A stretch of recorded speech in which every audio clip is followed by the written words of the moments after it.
आज हम बात करने वाले हैं जापान की एक ऐसी सच्ची कहानी के बारे में जो सुनने में तो अविश्वसनीय लगती है, लेकिन कहते हैं कि ये सच है। ये कहानी शुरू हुई थी 1918 में और इसका खौफ आज भी लोगों के दिलों में जिंदा है। तो चलिए इस राज से पर्दा उठाते हैं। अच्छा, बचपन के वो दिन तो सबको याद ही होंगे, है ना? जब कोई छोटा सा खिलौना या कोई प्यारी सी गुड़िया हमारी पूरी दुनिया बन जाती थी, हमारी बेस्ट फ्रेंड। लेकिन आज की जो ये कहानी है ना, वो इस मासूम सी याद को एक ऐसे डरावने सच में बदल देगी कि इसके बाद शायद ही कोई गुड़िया को अपना दोस्त बनाना चाहेगा। तो कहानी के जो मेन कैरेक्टर्स हैं, वो हैं 17 साल का एक लड़का इकिची सुजुकी और उसकी छोटी बहन किकुको, जो बस 4 साल की होने ही वाली थी और उनकी जिंदगी में एक छोटा सा तोहफा बहुत बड़े खौफ की वजह बनने वाला था। देखिए, सुजुकी परिवार की आर्थिक हालत कुछ खास अच्छी नहीं थी। पिता दिहाड़ी पर मजदूरी करते थे और माँ घर चलाने में मदद करने के लिए सिलाई का काम करती थी। अब ऐसे में किकुको की एक छोटी सी ख्वाहिश अपने जन्मदिन पर एक गुड़िया पाने की, वो भी उनके लिए एक बहुत बड़ी चुनौती थी। लेकिन कहते हैं ना, भाई बहन का प्यार, एकिची अपनी बहन को उदास देख ही नहीं सकता था। उसने ठान लिया कि चाहे जो हो जाए, वो अपनी बहन को उसका तोहफा जरूर देगा। और इसके लिए उसने पूरे 1 महीने तक छोटे मोटे काम किए, पैसे जोड़े। फिर एक दिन बाजार में घूमते हुए इकिची की नज़र एक दुकान पर रखी एक बहुत ही अनोखी गुड़िया पर पड़ी। ये आम गुड़ियों जैसी नहीं थी। इसके चेहरे पर एक अजीब सी शांति थी, लेकिन इसकी आंखें आंखें इतनी गहरी थीं मानो वो सीधे आपकी आत्मा में झांक रही हों। और जब किकुको ने अपने जन्मदिन पर यह तोहफा देखा, अरे उसकी तो खुशी का कोई ठिकाना ही नहीं रहा। उसने फौरन उस गुड़िया का नाम ओकीकू रख दिया और उससे अपनी सबसे अच्छी दोस्त बना लिया। मतलब वो एक पल के लिए भी उससे जुदा नहीं होती थी। लेकिन ये खुशी ज्यादा दिन टिक नहीं पाई। अब कहानी का रुख एक ऐसे दुखद मोड़ की तरफ जाने वाला था जहां से खौफ की असली शुरुआत हुई। एक दिन बाहर खेलते हुए किकुकू को एक मच्छर ने काट लिया और उसे भयानक मलेरिया हो गया। और अपनी आखिरी सांस तक उस नन्ही सी जान ने ओकीकू गुड़िया को अपने सीने से लगाए रखा। और फिर वो इस दुनिया से चली गई। परिवार चाहता था कि वो गुड़िया के कोको के साथ ही रहे, उसके साथ ही उसे जला दिया जाए, लेकिन उन्हें मंदिर से इसकी इजाजत नहीं मिली। तो उन्होंने किकोको की याद में उस गुड़िया को घर के हॉल में एक शेल्फ पे रख दिया। और बस यहीं से असली खौफ ने घर में दस्तक दी। तो अब हम कहानी के उस हिस्से में आ गए हैं जहां चीजें बहुत ही अजीब होने लगती हैं।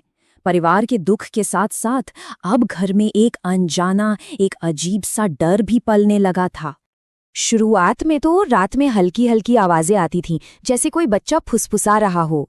कभी कभी किकू की पुरानी ड्राइंग्स फर्श पर बिखरी मिलती, तो कभी बस ऐसा महसूस होता जैसे कोई लगातार घूर रहा है।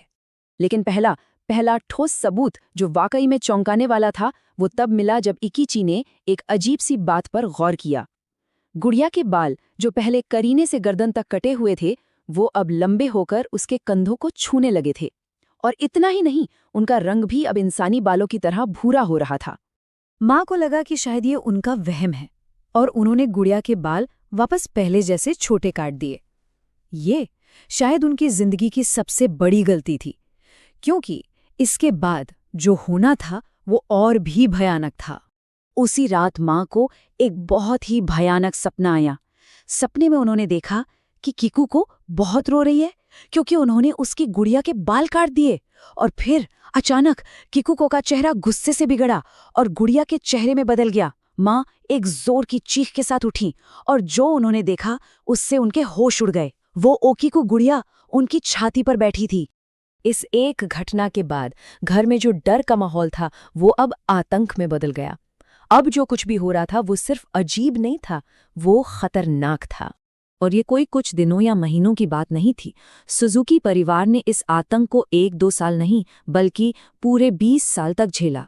हर साल जैसे ही किकुको का जन्मदिन पास आता, ये घटनाएं और भी भयानक हो जाती थी। कहानी अपनी चरम पर पहुंचती है एक रात, जब पूरा परिवार किसी के जोर जोर से दरवाजा पीटने की आवाज से जागता है। और बाहर से किकुको जैसी आवाज आ रही थी, जैसे वो बहुत दर्द में चीख रही हो। दरवाजा पीटने की आवाज इतनी तेज हो गई कि पूरा घर कांपने लगा। ऐसा लगा जैसे भूकंप आ गया हो। और फिर अचानक एकदम सन्नाटा। बहुत हिम्मत जुटाकर पिता ने दरवाजा खोला और सामने जो था उसे देखकर उनके पैरों तले जमीन खिसक गई। वो ओकीको गुड़िया खुद चलकर उनके सामने आकर खड़ी हो गई थी। वो कुछ समझ पाते या चीख पाते, इससे पहले ही गुड़िया के बाल बिजली की तेजी से बढ़े और उनकी गर्दन से लिपट गए। उनका गला घोटने लगे। उनकी जान जाने ही वाली थी कि तभी इक्कीची ने जोर से अपनी बहन का नाम पुकारा, किक्कू को। और नाम सुनते ही गुड़िया बेजान होकर नीचे गिर गई। 20 साल के इस भयानक तजुर्बे के बाद परिवार ने हार मान ली। लेकिन कहानी यहाँ खत्म नहीं होती, बल्कि इसका सबसे डरावना हिस्सा तो अब शुरू होता है। परिवार ने हिम्मत करके आखिरकार उस गुड़िया को जापान के मन्नेंजी बौद्ध मंदिर के हवाले कर दिया। 100 से भी ज्यादा साल हो गए हैं और वो गुड़िया आज भी उसी मंदिर में रखी है। और सबसे चौंकाने वाली बात यह है कि आज भी उस गुड़िया के बाल इंसानों की तरह बढ़ते हैं, जिन्हें मंदिर के पुजारी समय समय पर काटते हैं। इससे भी ज्यादा डरावना ये है कि उसका मुंह वक्त के साथ धीरे धीरे खुल रहा है और अब उसके अंदर नए दांत भी उगते हुए देखे गए हैं।